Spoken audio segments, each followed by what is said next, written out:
We're going to have a look today to see what you can do yourself to diesel injectors.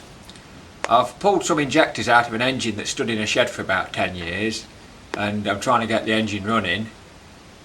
Before we get there, I've pulled all the injectors out just to see what we've got, and having stood for so long they're all stuck, and I put one on the injector tester here, and initially I couldn't get any fuel through it at all, but then the pin lifted and now we just get jets like that. It's going straight through and doing nothing. So we'll go to the workshop and we'll have a look to see what we can do with it. I'm now going to take this injector to bits and see if I can free the pin off. Usually you take them to bits by putting a 3/4 spanner on there, but what I find is that the spanner tends to round it off because they're so tight. So what I do is I put it in the vise like that and grip it that way.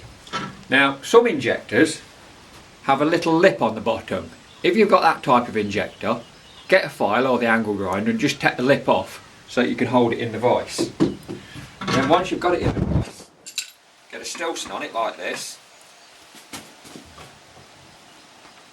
And there it is, on its way undone.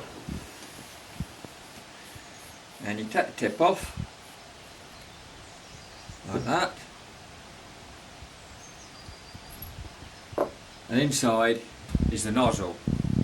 And I'll just get a rag and give that a wipe.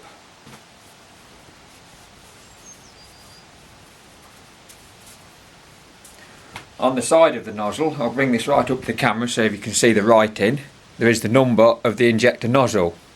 And first thing I do when I get a set of injectors in is whip the tips out and check they've all got the same number nozzle in.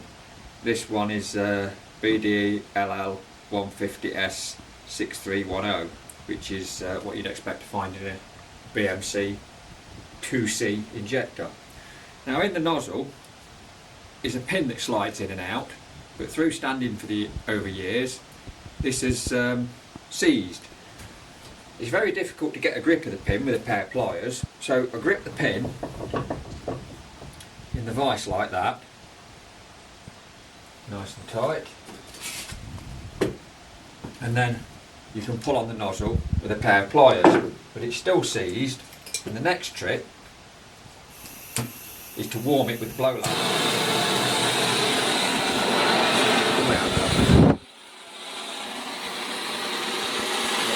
If I just start warming this, as it warms up,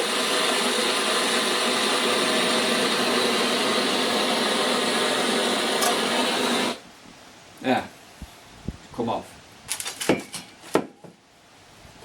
Put out there to be quite hot. Now the pin, if you come in and have a close look at this, you can see the pin's got a yellowy colour to it. That's dried on fuel.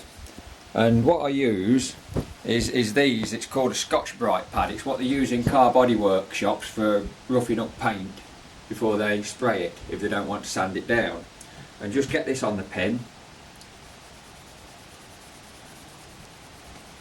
and just clean off that gum, resin, dried diesel, whatever.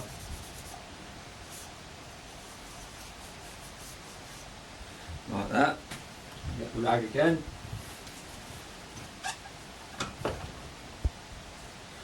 And as you can see now, that pin's nice and bright. So I'll clean up the nozzle, give it a wipe, get everything nice and clean, and I'll put it back together. And then we'll go down back to where the injector tester is under the open shed, because I don't like spraying and testing injectors in a closed workshop. It gets a bit smelly of diesel, and we'll go and see what I've done, if it's improved it. A little close up here to show you how it works when it's finished. The needle's completely free to slide in and out, and that's what you're looking for, freedom of movement there when you're checking an injector. Okay, I've now reassembled the injector and put it back on the tester, so let's have a look, see how it is now.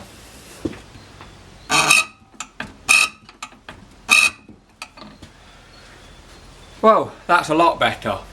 Perhaps not as good as an injector that's been through a refurb shop and been done properly, but it's not cost me £30 or £40 either, and I'm sure the engine will run okay on it. Happy tractoring everybody.